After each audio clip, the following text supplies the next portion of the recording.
Hey guys, thanks for tuning into this episode of the Build Your Vision podcast, a podcast for young and emerging entrepreneurs who are looking to build their best business and their best life.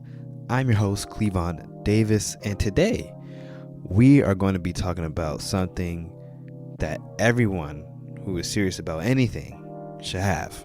And that is a website. I'm sure you saw it in the title.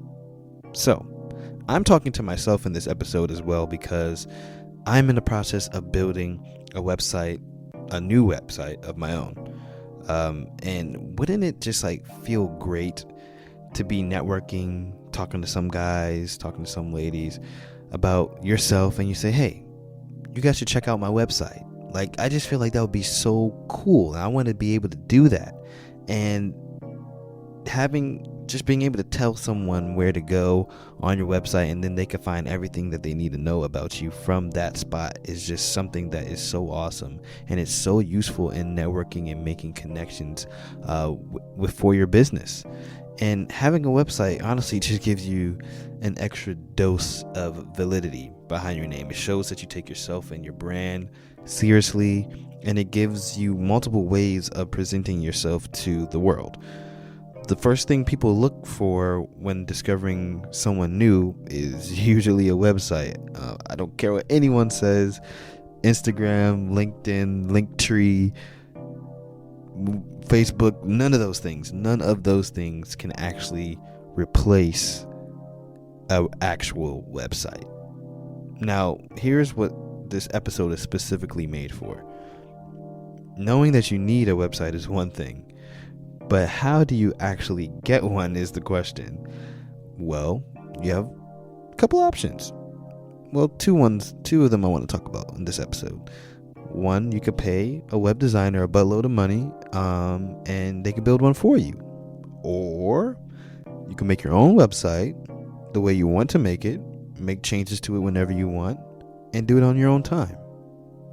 It's also more cost effective if you ask me. So I'm assuming if you're like me, you're going to choose the latter of the two. So today I brought on the show Louise Henry, who is a DIY, do-it-yourself, if you don't know what that means, website specialist, specifically using Squarespace, this episode's sponsor. Boy, if you don't... I can't even say that with a straight face. Okay, we're not sponsored by Squarespace yet, so be on the lookout. Hit me up, Squarespace. Anyway, she has a great YouTube channel called Solopreneur Sidekick, where she shows people how to make amazing professional websites for themselves, and she is sharing that information that she does on that channel with you right here on the Build Your Vision pod. So we're just going to get into this when I've done enough talking. Let's hear this episode with Louise Henry. Let's go. Loading. Extra, read all about it. It's a case study for success. Be teachable. What better way to learn than to just ask? The learning process becomes a journey. Turning dreams into realities.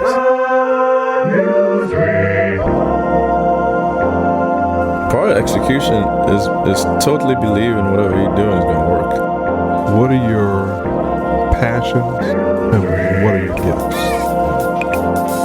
And that's where it really starts. Chances are for taking. Take a chance on yourself.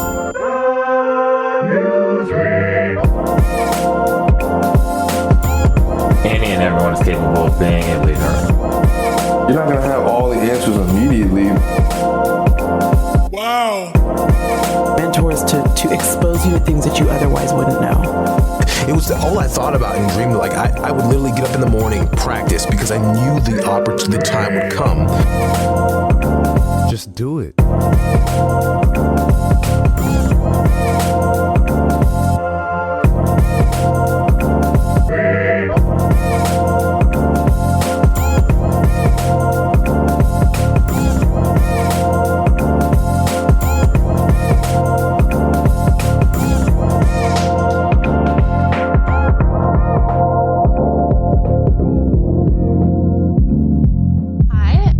Louise, and my business is called Solopreneur Sidekick, and I help coaches and service-based businesses create a high-converting website without any of the tech stress.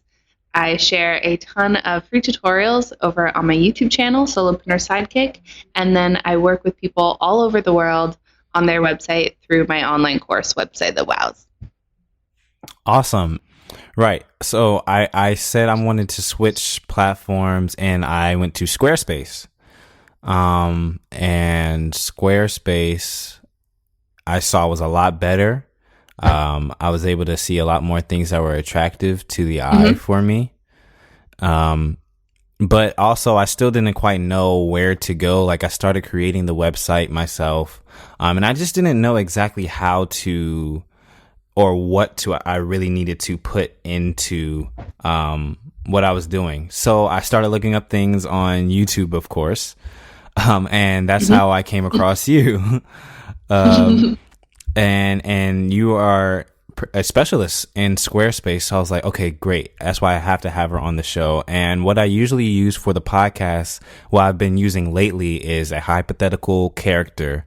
And her name is Katie, and she has a business where she helps tame wild, rampant cats. She helps cat owners tame their crazy cats. And and she is wanting to build a website. She knows that she needs somewhere to direct her customers if they want to learn more about her and her business. So she wants to create a website, but she doesn't want to necessarily pay for someone to do it, because if she wants to make changes, that would be difficult, and things like, and also cost effectiveness as well. So if she wanted to DIY her website, where would she start, and how would she go about it? Yeah, for sure. So I can totally relate to that situation, because that's a situation I was in when I first started. So I think the first big decision there is to choose a platform, and really choose that based upon what features you actually need. So, you need to get clear on your business goals and what features you need. And that's going to help you out with that decision. Personally, for me, when I discovered Squarespace, that was a real light bulb moment, and it simplified my tech life significantly. So now for most entrepreneurs, that is the platform that I would recommend. Awesome. Okay, so I would recommend Squarespace as well, just coming from a person that doesn't know as much about it, because I just think the ease of use and the amount of templates they have that look really nice is just good for a beginner person. So, okay, she chose to use Squarespace, and now she's looking at all these different templates, and she's trying to figure out, where do I start? What features do I need? What features do I have? And also, I believe I'm trying to remember how the process goes, but do you make a domain name before you design the website or after? Yeah, so you don't have to, but generally I like to start people off with that for sure. You can purchase and connect one at any point, but I would say start with that. That's something you can knock off the checklist. So yeah, you definitely, if you already have a business name, then great. You're going to see if you can try and get that domain name. And for anyone wondering, that's basically whatever follows the .com. So yeah, you can definitely do that first. And do you need to do that separately from Squarespace, or can you do it within Squarespace? No, so yeah, you can actually purchase it directly from Squarespace. And what I'm finding is people are just loving to keep things all in one spot. Squarespace recently added email marketing to their platform, which is fantastic. So a ton of my students are finding that, the more they can keep under one umbrella, the happier they are. So yeah, you can definitely just purchase your domain right from within Squarespace. It's going to cost you about $20 for the entire year. So it's an annual fee. And it's easy. The hard part really when it comes to domains is trying to find one that is free. And by free, I mean available.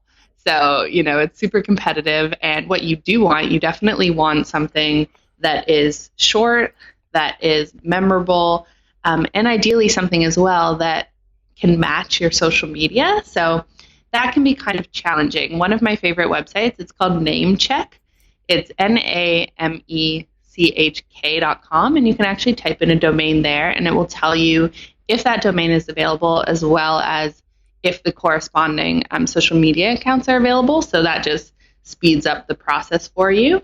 So yeah, you can definitely check that out. And then I would try and get the .com if you can. You know, people are still going to assume that it is the .com, so it is easier if you can get that. If you can't, a good secondary option would be a .co, I would say.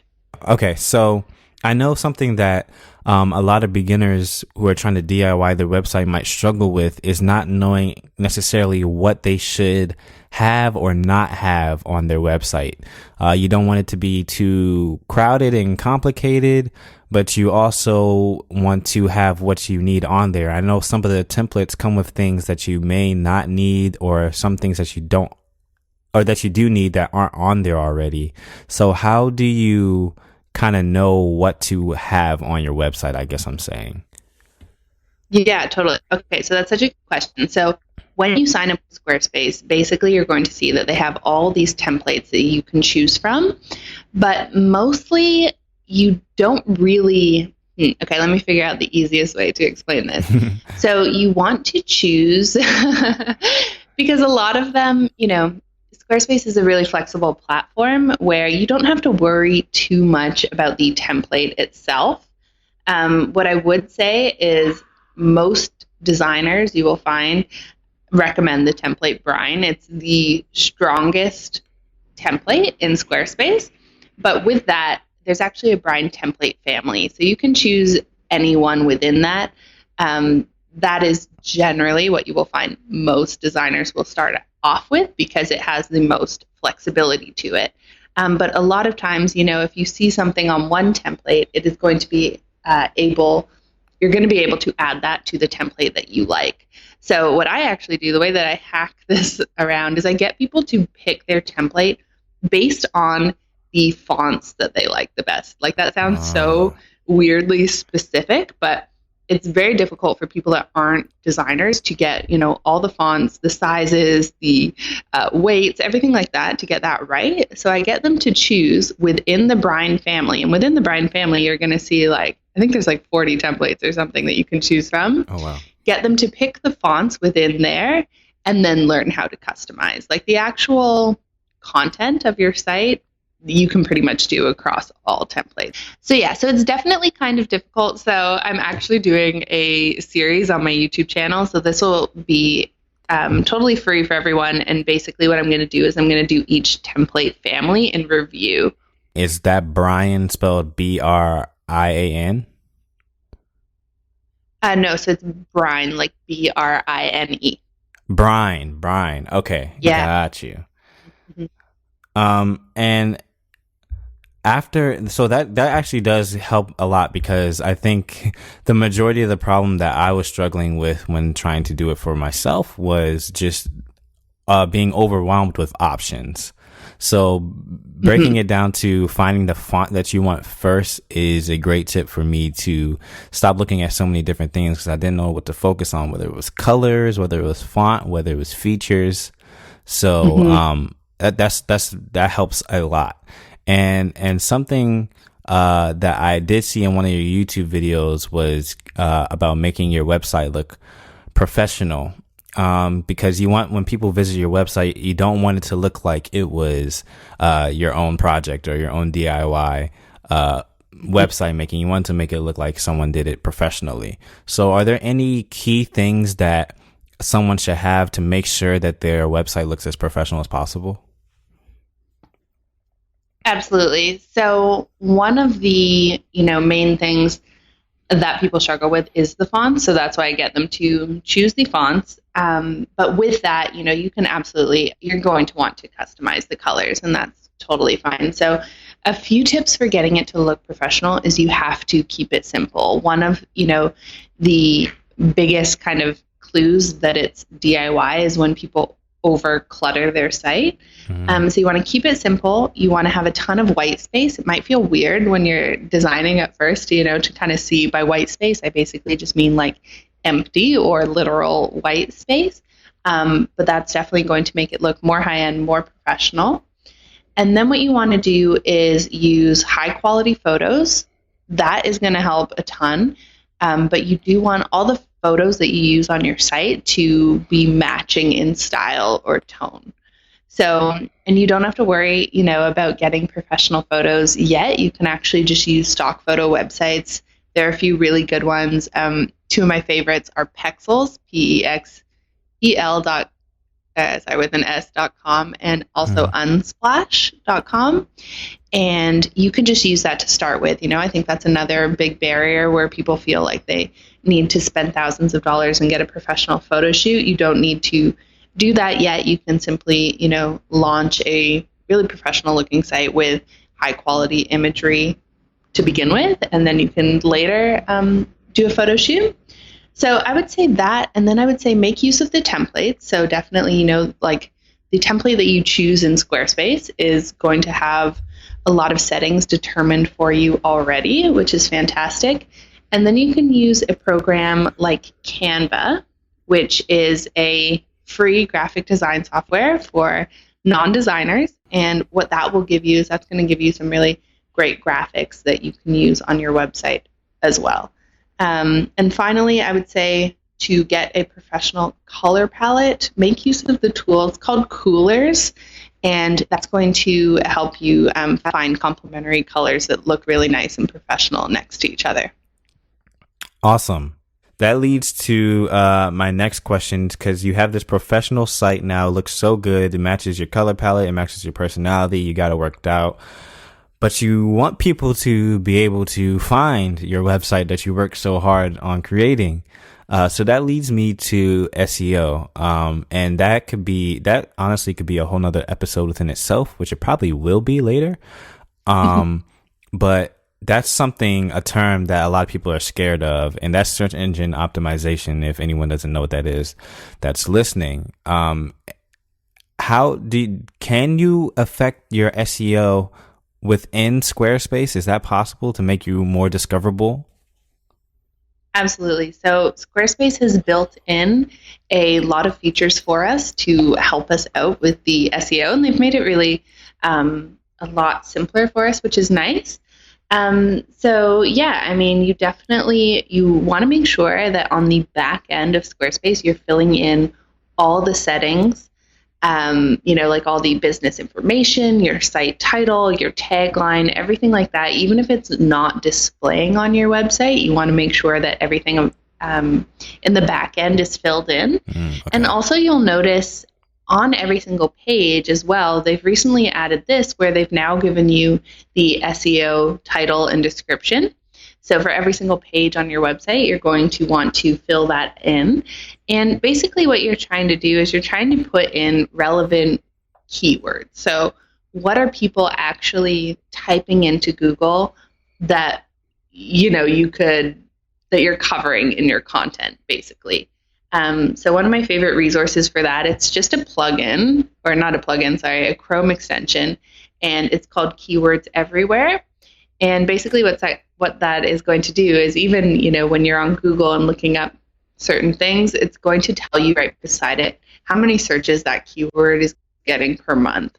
So that's super helpful. And what you're going to want to do is find keywords that have some search volume that you can start to use on all your pages throughout your website.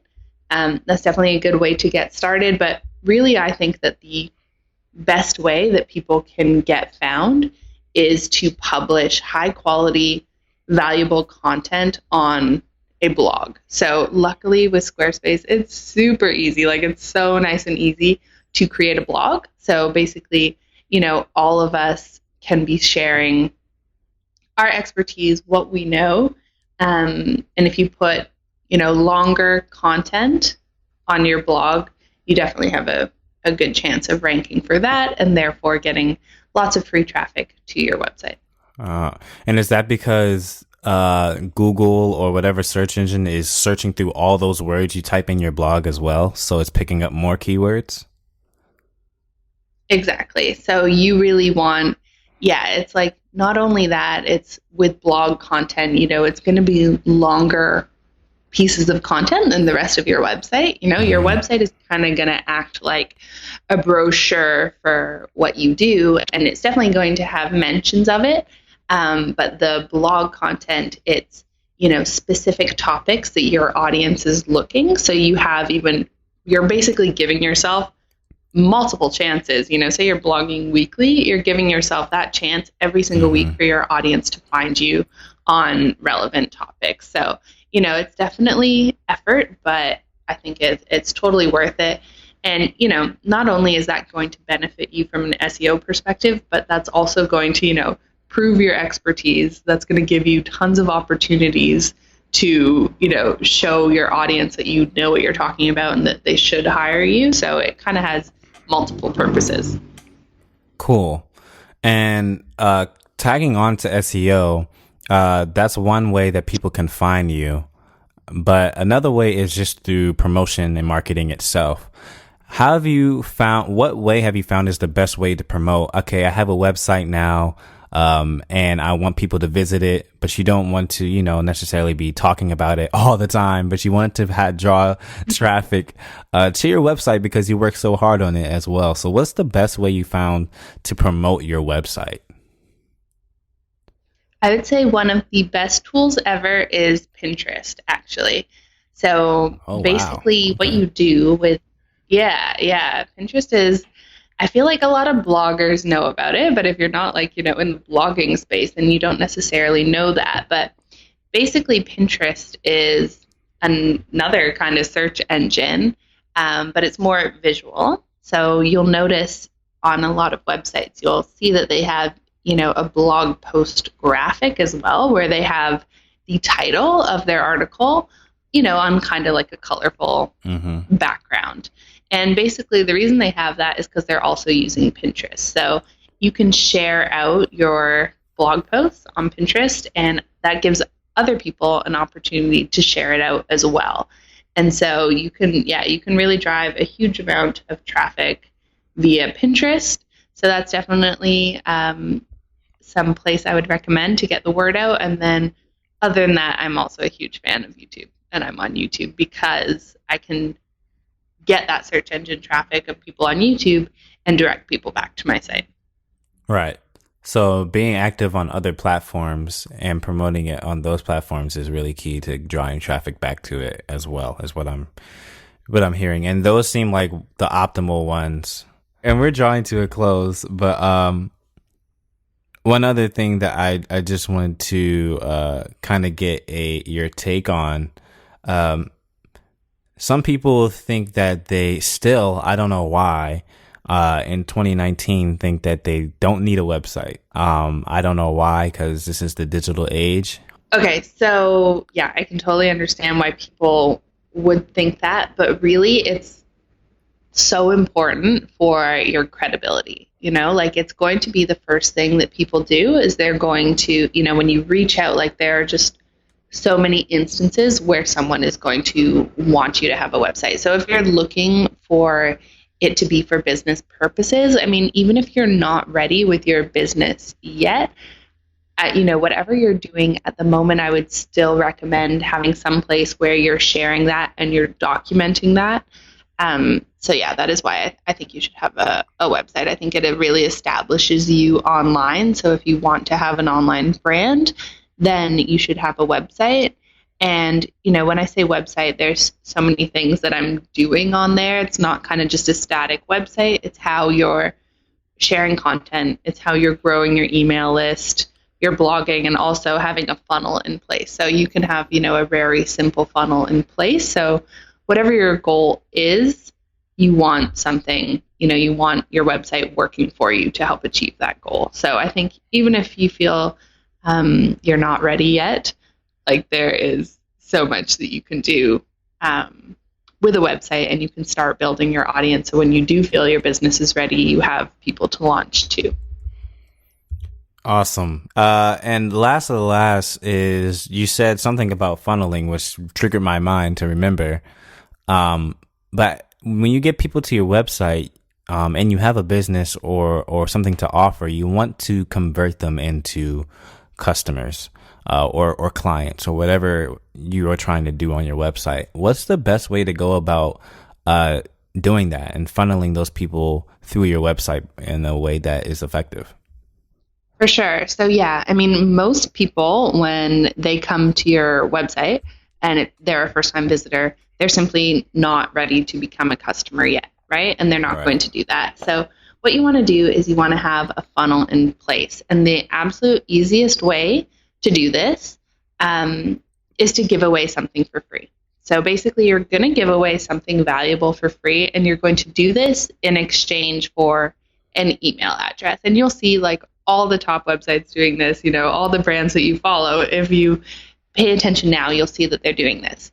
And luckily for us, Squarespace has recently made this really simple because they've added in this functionality. So basically all you're going to do is you're going to decide something valuable you can give away for free. That's why you'll see a lot of people, you know, doing free, a free training or a free PDF or a free checklist, you know, something like that. Mm-hmm. You're going to create that, and then you're going to have a sign-up form on your website where if someone types in their email address, you're going to automatically email them this resource. So that's kind of the start of your funnel. That's how someone gets into your funnel. And then what you want to do from there is you want to automatically have emails going out. And what these emails are going to do is they're going to build up that know, like, and trust factor with you. And basically you're going to be able to put your pitching on autopilot. So you don't want to, you know, have people come to your website, leave, and kind of never understand why they should work with you. So basically with email marketing, what you can do as soon as they've delivered their freebie is you can set them up to receive an email sequence from you, which kind of does all the pitching on autopilot for you. So that's why I love it, especially at the beginning when I wasn't so comfortable with selling. It was great. I could just put it in my emails and have them do it for me. Oh, wow. That's a really useful tool that I actually didn't even know about. Absolutely. Like, you know, growing your email list is what you will hear most people say, you know, is the number one thing that you need to do for your online business. So yeah, that's basically how you're going to start that happening. And even if they don't become a client from that initial sequence, they at least now know who you are, and now they're on your email list. So after that point, you would keep in touch with them, you know. So for you, you would be, you know, constantly emailing out your podcast episodes, and through all that marketing as well, for people that take a bit longer, they're still part of your audience. And when you come out with new product services, you can pitch it to them then. Right.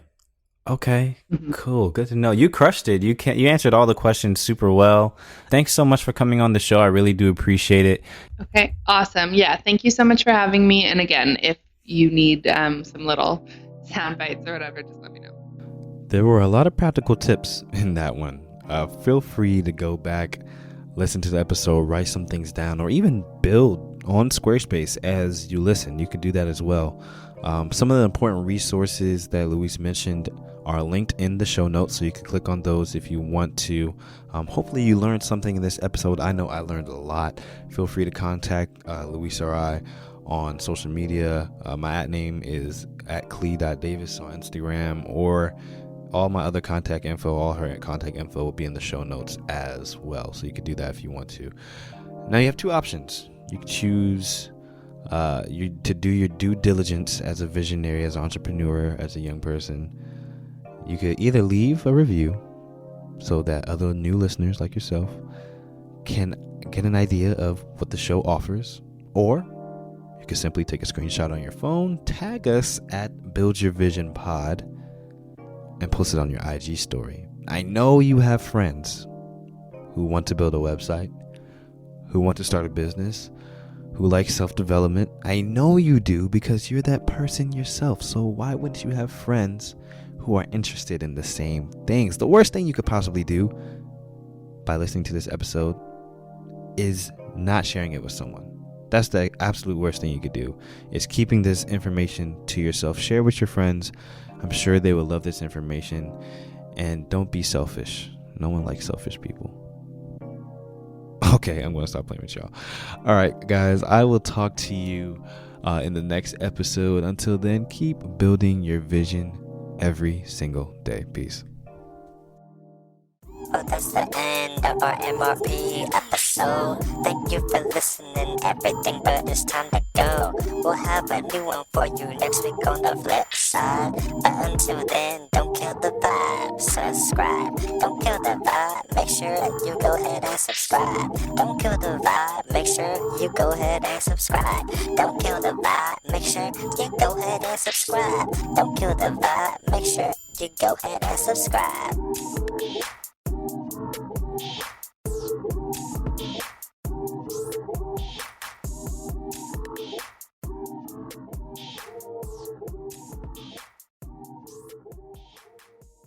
Hey guys, Clee here. Thanks so much for listening to the Build Your Vision podcast. I hope you enjoyed this episode. I would think you did if you stayed all the way to the end.